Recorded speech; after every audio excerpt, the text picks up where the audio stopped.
is a Great Western tank engine. Oliver has resource and sagacity, but it was only a tank engine after all.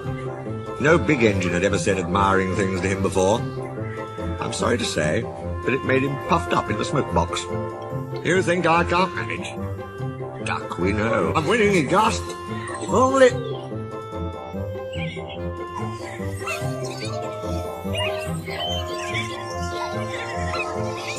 One moment his rear wheels were on the rails, the next they had none. Have you been a good gracious engine? Beg pardon, of course, but we don't really like that sort of surprise. Donald and Douglas will miss their turntable. Oliver came home again. The trucks sang rude songs. They were led by Scruffy, a private owner wagon. Oliver's no use at all, thinks he's very clever, says that he can manage us, that's the best joke ever. When he orders us about with the greatest folly, we just push him down the well, plop goes old Ollie. The engines bumped them. Shut up, they ordered. But they couldn't be everywhere, and everywhere they weren't, the trucks began again. At last they gave it up. We're sorry, Oliver, they said. It's really my fault, he answered sadly. I'm worried, Mr. Douglas, said Toad next morning. This nasty spirit of disrespect for engines, where's it going to end? Dear knows, said Douglas gloomily. It must be stopped before it gets worse. I believe Mr. Oliver can do it. Maybe so, but how? I've a plan, Mr. Douglas. May I stay here today and help him? We are both Great Western and must stand together. Would you ask him before you go to favour me with a word? I'll take you to him, but he's all small for the work you have in mind. No, Duck, Toad's right. This trouble's my fault, and I must put it right. I meant no disrespect, you understand. Of course not, Toad. Anyway, driver says the same, and he's arranged it with station master. Very well, Oliver, but I must hurry. My passengers will be waiting. Don't forget Stepney's tip about sand. Lay it on the rails as you back down, and roll it firm with your wheels.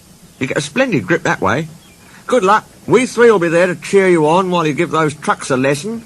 So long, smiled Oliver bravely, but he felt dreadfully nervous inside. I expect, Mr. Oliver, you'll want me on the middle road as a stop block, like. Yes, please. Oliver marshalled the worst trucks, 2 by 2, in front of Toad. This way, Mr. Oliver, takes longer, but they can't give trouble. And if you leave that Scruffy till last, you'll have him behind you.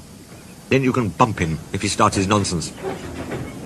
Duck arrived to find them ready and waiting. 3 cheers for Oliver and Toad, he called. Alice and Mirabelle responded with a will, and so, wonderingly, did the passengers. Hold back, whispered Scruffy. The trucks giggled as they passed the word. Oliver dug his wheels into the sand and gave a mighty heave. Whoa! Groaned Scruffy. His couplings tightened. He was stretched between Oliver and the trucks. I don't like this. Go it, yelled Duck. Well done, boy, well done. Ow! Ow! Wailed Scruffy, but no one bothered about him. Ow! Ow! I'm coming apart!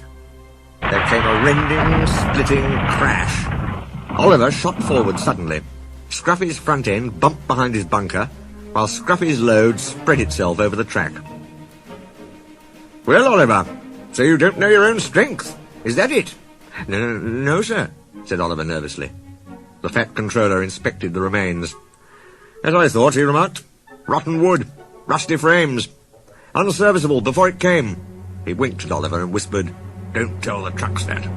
Bad for discipline. He strode away, chuckling. Nowadays, Oliver only takes trucks when the other engines are busy. But they always behave well. Take care with Mr. Oliver.